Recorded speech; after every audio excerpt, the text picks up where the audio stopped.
Government girls college Kotputli. आज हिंदी दिवस पर हम विशेष व्याख्यान की वार्ता करते हैं क्योंकि राष्ट्रभाषा हमारी हिंदी है और आज हिंदी दिवस है। सर्वप्रथम मैं आप सबको हिंदी दिवस की हार्दिक शुभकामनाएं देता हूं और हिंदी दिवस पर आज के इस विषय पर हम चर्चा करते हैं। हिंदी भारत की जन जन की आम भाषा है। ये बात अलग है कि हिंदी राजभाषा है, राष्ट्रभाषा का दर्जा हिंदी को प्राप्त नहीं है। हिंदी के संदर्भ में संविधान की स्थिति पर हम थोड़ी सी चर्चा करते हैं। कुछ तथ्य आपको बताना चाहेंगे। 14 सितंबर 1949 को भारतीय संविधान निर्मात्री सभा में हिंदी को राजभाषा बनाने के लिए एक वोट के निर्णय द्वारा इसे एक राजभाषा बनाया गया, राष्ट्रभाषा नहीं बनाया। 1953 अर्थात 1953 में राजभाषा प्रचार समिति वर्धा के अनुरोध पर हिंदी को प्रतिवर्ष एक हिंदी दिवस मनाने की बात को स्वीकार किया गया। तब से लेकर आज तक देश में हिंदी सप्ताह, हिंदी दिवस मनाया जाता रहा है और आज भी हम ये इसी के निर्देशन में मना रहे हैं। तीसरी ओर अगर हम देखें तो भारतीय संविधान के अनुच्छेद 343(1) से 351 तक राजभाषा संबंधी प्रावधानों का विवरण दिया गया है और लिखा गया है कि देवनागरी लिपि हिंदी अर्थात देवनागरी लिपि में लिखित जो लिखी जाती है उसे हिंदी कहते हैं। उस हिंदी को देश की राजभाषा बनाया गया है। तो राजभाषा प्रचार की भाषा रहेगी, सरकारों के कार्य करने की भाषा रहेगी और सरकारें स्वतंत्र रहेगी अपने क्षेत्र की भाषाओं में अर्थात अपनी राजभाषा में कार्य करने के लिए। भारतीय संविधान संशोधन में एक उल्लेख है कि देश के प्रत्येक राज्य जब तक हिंदी को राष्ट्रभाषा बनाने की सहमति प्रदान नहीं कर देते हैं तब तक इसे राष्ट्रभाषा नहीं बनाया जा सकता। तो इसका मतलब क्या हुआ कि देश अर्थात पूरा भारत जिसके अंतर्गत उत्तर, दक्षिण, पूर्व, पश्चिम सभी में स्थित राज्य जो आते हैं, सारे राज्यों की सार्वजनिक सहमति अर्थात सर्वसम्मति, जिसको हम सर्वसम्मति कहते हैं, उस सर्वसम्मति होने पर ही इसे राष्ट्रभाषा बनाया जाएगा। ऐसा ये है जबकि 15 वर्ष में जिस प्रकार आरक्षण 10 वर्ष में और हिंदी भाषा को 15 वर्ष में राष्ट्रीय भाषा बनाने की बात कही गई थी। तथ्य की ओर अगर हम नजर डालें तो हिंदी और अंग्रेजी के मध्य एक बहुत बड़ा गैप है, एक संवाद की स्थिति कायम की जा सकती है क्योंकि जब संविधान बना उस समय त्रिभाषा सूत्र लागू किया गया, इसलिए कि देश की जो जनता है, देश के जो क्षेत्र हैं अर्थात क्षेत्रीयता को महत्व देते हुए, राष्ट्रीयता को महत्व देते हुए, नागरिकों की स्वतंत्रता को महत्व देते हुए राष्ट्र के विकास के लिए कुछ समय के लिए अंग्रेजी को राजभाषा का प्रथम दर्जा दे दिया गया, हिंदी को 7वें दर्जा दिया गया और संस्कृत और क्षेत्रीय भाषाओं को इसमें विकास करने की बात कही गई कि धीरे धीरे क्षेत्रीय और हिंदी भाषा का विकास जब पूर्णतः हो जाएगा तब जाकर के इसे विकास के रूप में इसे एक सर्वसम्मत रूप से स्वीकार किया जाता। इसी समय दक्षिण विवाद जिसको हम कहते हैं हिंदी विवाद, दक्षिण में आंदोलन उठे हिंदी को लेकर। वो क्यों उठे इसके पीछे में हम एक विचार कर सकते हैं। वो ये कहते हैं कि हिंदी हमारी मातृभाषा नहीं है जो हम पर थोपी जा रही है, जबकि वास्तव में हिंदी थोपी नहीं जा रही है, हिंदी राष्ट्र की भाषा है। अब यहाँ प्रश्न उपस्थित होता है, राजभाषा, राष्ट्रभाषा और मातृभाषा को एक ही रूप में हम प्रतिबिंबित करते हैं जबकि इनके अर्थ अलग अलग हैं, एक नहीं है। राजभाषा वह भाषा है जिसके माध्यम से सरकार के प्रशासन के, न्यायपालिका के कार्यों को संचालित करते समय उस भाषा में प्रयोग किया जाता है, उसे राजभाषा कहते हैं। जिसमें गजट निकलता है, जिस भाषा के अंतर्गत जो है प्रस्ताव आते हैं, जिस भाषा के अंतर्गत नोटिस आते हैं, जिस भाषा के अंतर्गत होने वाली डिबेट्स को लिखा जाता है, वो राजभाषा है, जिसको संविधान में स्वीकार किया। राजभाषा, राष्ट्रभाषा वह भाषा होती है जो पूरे देश की अधिसंख्यक जनता द्वारा बोली जाती है, पहली बात। दूसरी बात, जिसे अधिसंख्यक जनता समझती है। तीसरी बात, जिसका विस्तृत भंडार क्षेत्र है, अर्थात उसके अंदर शब्द भंडार हो, चाहे उसके विकास की उसकी गति हो और सर्वमान्य वो भाषा हो और देश को जोड़ने की क्षमता उसमें होती है, जिसे सर्व देश की जनता, अधिसंख्यक लोग उसको स्वीकार करते हैं और जो लोग नहीं कर पाते हैं वो उसे सीखने का प्रयास करते हैं।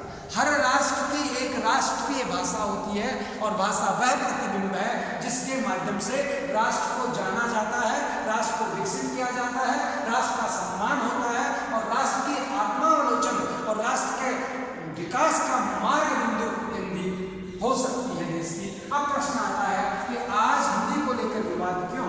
क्योंकि तत्कालीन समय में देश के दो महत्वपूर्ण व्यक्ति और विचारक मेरे जहन में इस समय आ रहे हैं।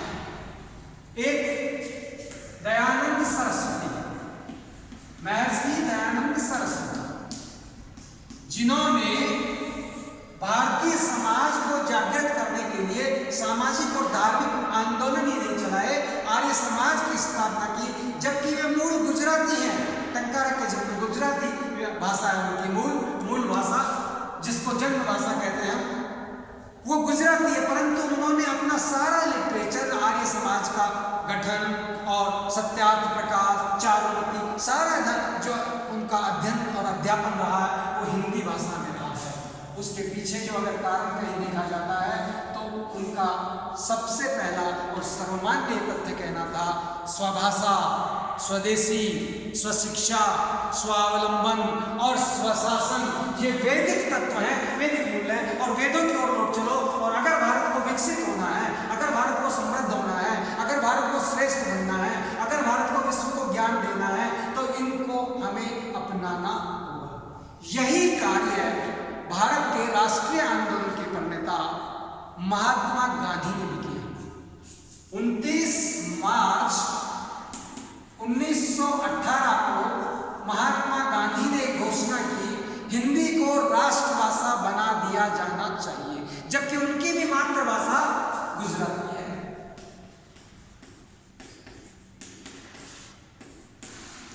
ठीक है, जिनकी मातृभाषा हिंदी नहीं है उन लोगों ने हिंदी के उत्थान और विकास में सर्वाधिक योगदान दिया है। महात्मा गांधी ने 29 मार्च 1918 को कहा कि हिंदी को राष्ट्रभाषा बना दिया जाना चाहिए। एक जगह तो वो यहाँ तक कहते हैं, विदेशी पत्रकार जब उनसे कहता है कि बापू आप अंग्रेजी बहुत अच्छी जानते हैं, अंग्रेजी में आप बोल सकते हैं, हम लोगों को थोड़ी दुविधा होती है, आप अपना वक्तव्य अंग्रेजी में दें। बापू ने तत्काल उसे कहा, पूरे विश्व को ये बता दो कि मोहनदास करमचंद गांधी अंग्रेजी नहीं जानता है, वह अंग्रेजी भूल गया। और उसके पश्चात गांधी ने हमेशा हिंदी में कार्य करने को स्थान दिया। आज गांधी वॉल्यूम जो बने हुए हैं, 100 से अधिक वॉल्यूम हैं, सारे हिंदी में हैं और हिंदी में ही उनके लेक्चर हैं, जिनके पत्र व्यवहार भी उन्होंने हिंदी भाषा में किया है। 1918 के बाद कांग्रेस वर्किंग कमेटी की जो मीटिंग्स होती थी, उनका हिंदी में अनुवाद या हिंदी में वो लिखी जाने लगी। इस प्रकार जीवन पर्यंत गांधी हिंदी की सेवा ही नहीं करते, राष्ट्रीय, चाहे वो दक्षिण में जाएं, कनाडा में जाएं, कर्नाटक जा रहे हैं, चाहे वो तमिलनाडु जा रहे हैं, चाहे वो अन्य क्षेत्रों में जा रहे हैं, असम जा रहे हैं, गांधी जहाँ भी गए उन्होंने अपनी हिंदी में वार्ता की। और हिंदी एक सेतु बनती है पूरे देश को जोड़ने का। पूरे राष्ट्रीय आंदोलन को, अगर इतना बड़ा आंदोलन खड़ा हो सका तो उसके पीछे हिंदी का बहुत बड़ा योगदान माना जा सकता है।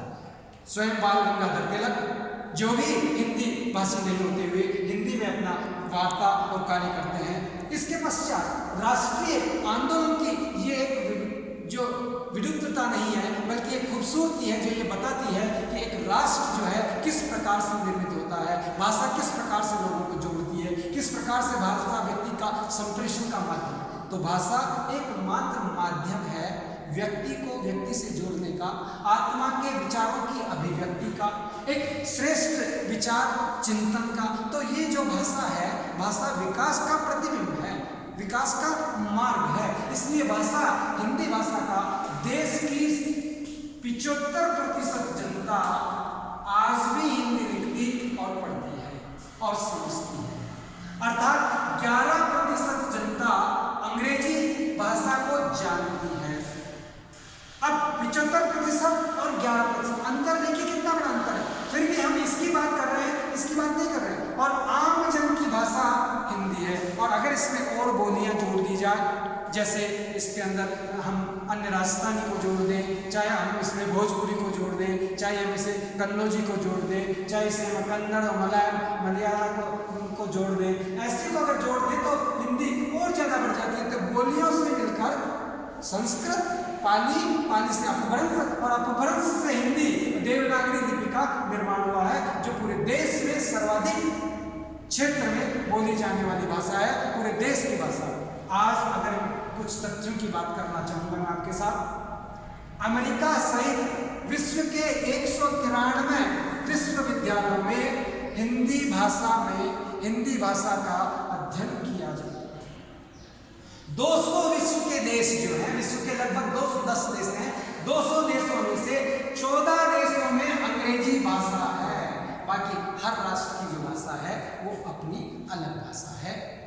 रूस की रशियन है, फ्रांस की फ्रेंच है, अमेरिका की लैटिन है, हर राष्ट्र की अलग भाषा है। तो हर राष्ट्र अपनी भाषा का सम्मान करता है। अपनी जर्मनी की जर्मन है। इस प्रकार से 200 देशों में मात्र 14 देश है, और इन 14 में भी अधिसंख्यक वो देश हैं जो ब्रिटेन के गुलाम रहे हैं। इसलिए ये कह देना यूएन वार्ता संयुक्त राष्ट्र संघ की भाषा जो है वो भी फ्रेंच भाषा रही है। सर्वाधिक विश्व के विद्वान कहा जाता है कि अंग्रेजी विद्वत जनों की भाषा है, हिंदी मूर्खों और पद्वलितों की भाषा है। जबकि व्यवहार में देखा जाए तो अंग्रेजी में वे शब्द नहीं है जो संस्कृत और हिंदी में शब्द दिखाई देते हैं, जैसे चाचा, चाचा, अब चाचा, ताऊ, उसके साथ साला, उसके साथ साला के बड़े भाई को, इनके सब के लिए अंकल शब्द है। चाची शब्द के लिए आंटी शब्द है, चाहे वो बुआ है तो आंटी है, चाची है तो आंटी है, और मौसी है तो आंटी। इस प्रकार उसमें शब्द भंडार कम है। और देखा जाए तो अंग्रेजी के मूल शब्द भंडार अगर उसकी भाषा में देखें तो मात्र 65,000 ही है, जबकि हिंदी में 80 लाख के शब्द भंडार है। इसलिए इस हिंदी का जो विस्तृत कार्य क्षेत्र, हिंदी की विस्तृत कैनवास है, हिंदी का विस्तृत जो है विकसित जो जिसे हम कहें शब्द भंडार है। तो शब्द भंडार से देखें, चाहे बोलने की जनसंख्या की दृष्टि से देखें, तो देश की 100 करोड़ जनसंख्या और विदेशों में 26 करोड़ जनता हिंदी भाषा का प्रयोग करती है, बोलती है और समझती है। देश की वर्तमान जो डिग्रियां हैं वे डिग्रियां अंग्रेजी भाषा की रचना की प्रतीक हैं। चाहे बीए कहें, बैचलर ऑफ आर्ट्स, बीकॉम कहें, बैचलर ऑफ कॉमर्स, बीएससी कहें, बैचलर ऑफ साइंस, एमए कहें, मास्टर ऑफ आर्ट्स। इस प्रकार से ये जो है ये अभिव्यक्ति अंग्रेजी भाषा की अभिव्यक्ति है। ये अभिव्यक्ति डिग्री है, अभिव्यक्ति ज्ञान का भंडार नहीं है।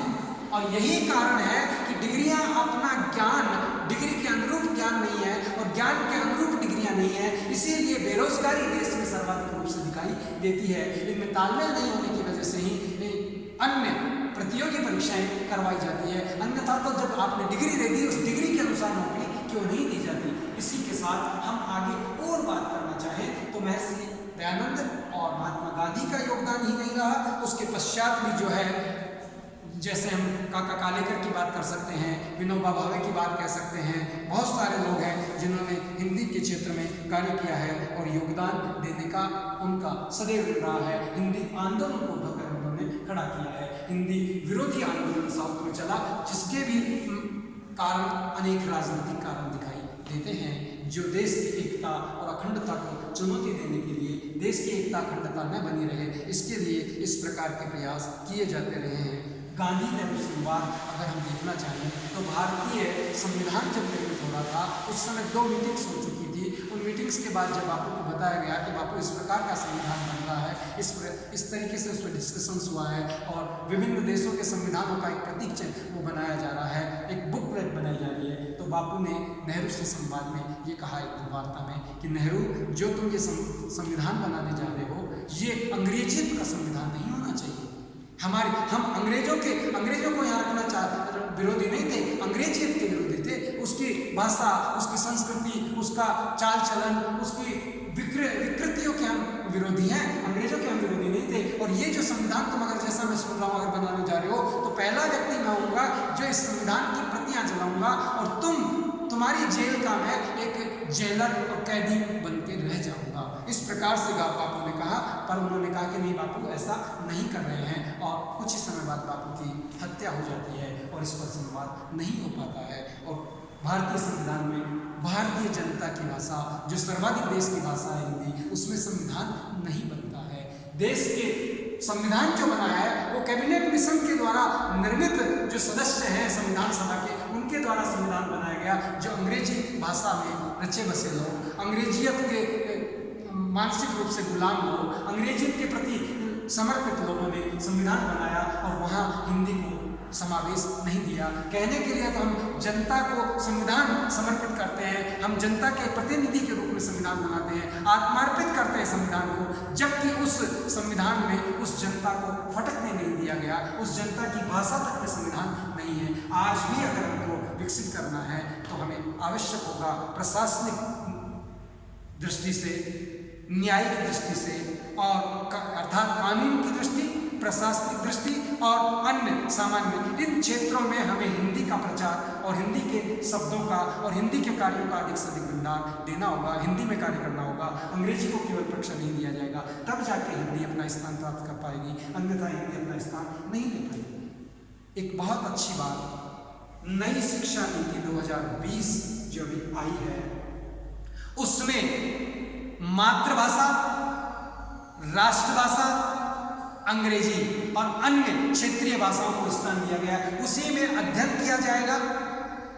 व्यक्ति को यह स्वतंत्रता है कि वो अपना शोध पत्र, अपने शोध आलेख अपनी हिंदी भाषा में, अपनी कन्नड़ भाषा में, अपनी राजस्थानी भाषा में, अपनी बंगाली और बिहारी भाषा में, अपनी भोजपुरी भाषा में लिख सकता है। तो पहली बार एक हिसाब से ये अच्छा कार्य ये शिक्षा नीति करती है कि जब भारतीय नागरिक अपनी भाषा में चिंतन करता है, अपने क्षेत्र विशेष की समस्याओं पर लिखेगा, एक बड़े कैनवास पर एक शोध पत्र छपेंगे, तो भारतीय भाषा का विकास होगा। और इतना ही नहीं, आज व्यापार की भाषा पहले अंग्रेजी को बना दिया गया, रोजगार की भाषा अंग्रेजी बना दी गई। इसके स्थान पर आज इतनी पॉपुलेशन के लिए जितने वेबसाइट 2020 में 14 वेबसाइट बनी, उनमें हिंदी को प्रथम स्थान मिला हुआ है। और आज भी विदेशी व्यापार करने के लिए भारत से हिंदी सीखना चाहते हैं। हिंदी का विकास हो रहा है, चाहे वो सिनेमा में विकास हो, चाहे वो कला में विकास हो, चाहे अन्य जगह विकास हो। विश्व में बुद्धिमानों की भाषा जब कही जाती है अंग्रेजी को,